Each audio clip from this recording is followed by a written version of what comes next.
মুক্তিযোদ্ধার উপর হামলা চালিয়েছে, ছাত্রলীগ যুবলীগের যে নেতাকর্মীদের উপর হামলা চালিয়েছে। আজকে আমরা দেখতে পাচ্ছি শিবির ছাত্রদলের চিহ্নিত সন্ত্রাসীরা প্রকাশ্য দিবালোকে অস্ত্র ঝনঝনানি দেখাচ্ছে।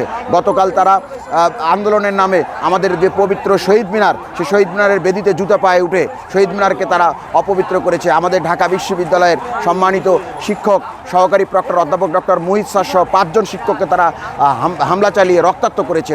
এবং ঢাকা বিশ্ববিদ্যালয়ের ইতিহাসে কখনো এরকম কোনো শিক্ষককে রক্তাক্ত করা হয়নি। এই স্বাধীনতা বিরোধী সাম্প্রদায়িক মৌলবাদী শিবির ছাত্রদল এক ঢাকা বিশ্ববিদ্যালয়ের শিক্ষকদের উপর হামলা চালিয়েছে।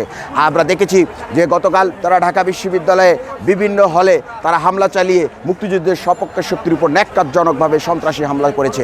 এগুলো কখনোই সাধারণ শিক্ষার্থীর কাজ হতে পারে না। যারা সাধারণ শিক্ষার্থী তারা কখনোই সন্ত্রাস মৌলবাদে বিশ্বাস করে না। এগুলো করেছে শিবির ছাত্রদলের চিহ্নিত সন্ত্রাসীরা।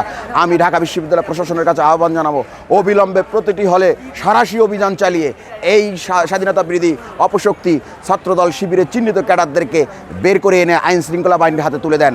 কারণ এরা দেশ ও জাতির শত্রু, এরা মানবতার শত্রু। এরা ঢাকা বিশ্ববিদ্যালয়ে মৌলবাদ সাম্প্রদায়িকতা কায়েম করে এরা রক কাটার রাজনীতি শুরু করতে চায়। এদেরকে ঢাকা বিশ্ববিদ্যালয় থেকে বের করতে হবে, কারণ এরা দেশ ও জাতির শত্রু। আজকে আমরা দেখতে পেয়েছি ঢাকা বিশ্ববিদ্যালয়ের শিক্ষকদের উপর হামলা করে তারা ক্ষান্ত হয়নি। লাখো শহীদের রক্তের বিনিময়ে অর্জিত এই জাতীয় পতাকাকে তারা অবমাননা করেছে। এবং তারা ঢাকা বিশ্ববিদ্যালয়ে আমরা দেখেছি যে যেখানে আমাদের 17,000 ছাত্রলীগের নেতাকর্মী জীবন দিয়ে এই ঢাকা বিশ্ববিদ্যালয়ে 1971 সালে মহান মুক্তিযুদ্ধে স্বাধীন করেছিল বাংলাদেশকে। ঢাকা বিশ্ববিদ্যালয় থেকে নেতৃত্ব দিয়ে সেদিন স্বাধীন বাংলাদেশের সূচনা করেছিল। সেই ঢাকা বিশ্ববিদ্যালয়ের মতো জায়গায় মহান মুক্তিযুদ্ধের সূতিকাগার ঢাকা বিশ্ববিদ্যালয়ে দাঁড়িয়ে তারা নিজেদেরকে রাজাকার বলে স্লোগান দিয়ে তারা এই বাংলাদেশের সঙ্গে বেইমানি করেছে, মুক্তিযুদ্ধের আদর্শের সাথে বেইমানি করেছে, চেতনার সঙ্গে বেইমানি করেছে।